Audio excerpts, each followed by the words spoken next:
The early 1900s were a very tumultuous time in American history. We have Birth of a Nation, which is the pro-KKK film that was debuting. We have Red Summer, 1919, where there's lots of violence and riots and lynchings throughout the country.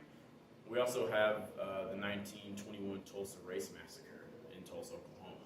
So it is during this chaotic background that we find Lincoln Hills. Lincoln Hills was established in the early 1920s, we believe, and it was really built to be a utopia. It was established by two gentlemen here in Denver who started a company, and then they went out and bought plots of land, then developed this outdoor oasis for African Americans to find leisure. And that was really unique back then because due to racial discrimination, we weren't allowed to travel. And so this Lincoln Hills really stands apart in the fact that it was the only resort of its kind to cater to black and brown bodies west of the Mississippi. And what's important to know about Lincoln Hills is that it was multifaceted. That it had a large social hub within this area called Winks Lodge or Winks Panorama. It was built by Winks Hamlet, and that was really the social hub of the whole resort, really, where they would have readings from Langston Hughes and other poets and writers of the day. They would also have concerts and performances from those who would perform in Denver and then couldn't find a place to stay in the city. They'd actually stay themselves in Lincoln Hills. So it wasn't an oasis just for the community here, but also African Americans from outside of Colorado to find a racial reprieve. So the Green Book was a travel guide that was commonly used by African Americans that would show us safe places to fill up our cars for gas or safe hotels that we could stay in to just avoid racism, really. And the Green Book is interesting because it really maps out various rest stops, hotels, and restaurants throughout the country. And so Colorado actually had a few stops in the Green Book, and we actually have a connection to the precursor to the Green Book. So the Green Book we all know of really debuted in 1936. But we actually have connections to Edwin Hackley, who was an early black lawyer in Colorado. Him and his business partner, Sarah Harris, they actually created one of the precursors to the Green Book in 1931. This is a map of Lincoln Hills, of where it was located. It's actually in Gilpin County, established in the 1920s. And what's unique about Lincoln Hills, which contributed to it being so popular, is that it was really easy to get to. You could travel there by several different railroads as well as by car. Yeah, so Lincoln Hills was divided into about 1,700 plots of land that were normally 25 feet by 100 feet. And we have evidence that the price for those plots of land, they range from $5 all the way to $100.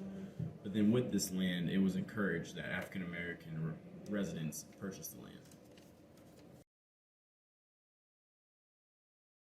It was also home to Camp Nizoni, which is Navajo for beautiful, and that was a YWCA project by the Phyllis Wheatley branch, and it was essentially just an equestrian camp for little girls, where they could learn to swim, shoot bow and arrow, and just have fun outside, engage in outdoor activities. And Camp Nizoni, I believe, is actually still, there's a form of it today where the camp still encourages young children to go there to learn these skills that they might not necessarily be exposed to. So Lincoln Hills was a thriving resort for a good many years, but then its decline happened two reasons, really. The first was during the Great Depression, where a lot of people just didn't have the funds to buy plots of land to really improve the land that they purchased. So a lot of people would actually come to Lincoln Hills in tents and kind of create little tent environments. But the second cause that we attribute to the decline of Lincoln Hills is actually the 1964 Civil Rights legislation. So when this passed, this allowed other businesses and facilities to not be so discriminatory in their practices. And so this let African Americans just travel more and go to different places. And so the need for Lincoln Hills kind of decreased a little bit. And so it's still around today, but it's used a lot less, and so it's very exclusive still in the fact that this is one of the few examples we can point to of a flourishing black utopia, an oasis, if you will, that was undisturbed by racial violence. From the records I've been able to see and from what I've read, I haven't seen any indication of a lynching or of any racial violence in Lincoln Hills, and that is a significant ordeal that we can actually point to Lincoln Hills as a success. Currently, Lincoln Hills Cares. I believe they're one of the largest property owners of Lincoln Hills currently. So they routinely run a camp having kids up there, and they're showing them different ways to interact with their environment. So it's really cool. It's a really unique opportunity to just have black and brown bodies existing freely and finding black joy. To learn more, check out historycolorado.org and visit the new Black History and Heritage page. Here you can find out about upcoming events throughout the year celebrating Black history, and see what's going on at History Colorado museums throughout the state. In honor of the 100th anniversary of Lincoln Hills, History Colorado is partnering with individuals from around the state to produce a series of programs and events highlighting its unique history and the Black experience in Colorado. Can't make it to the museum in person? Visit our online exhibits, including African American history in Colorado.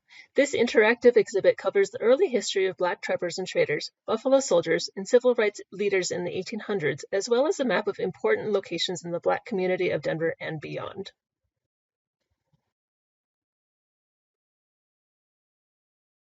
Our primary source set provides an educator's guide and additional materials to add to your students' understanding of Black history in Colorado. Or check out an African American grandmother trunk. These rentable trunks contain historic artifacts and lesson plans to bring the stories of everyday life in the past to your students in the present. We also offer a virtual field trip about Lincoln Hills for upper elementary students to look closely at historic images of the resort and discuss the importance of having an oasis away from racism. If you'd like to contribute to Dexter's work highlighting the stories of African American communities around the state, check out the Black Heritage Trail Initiative.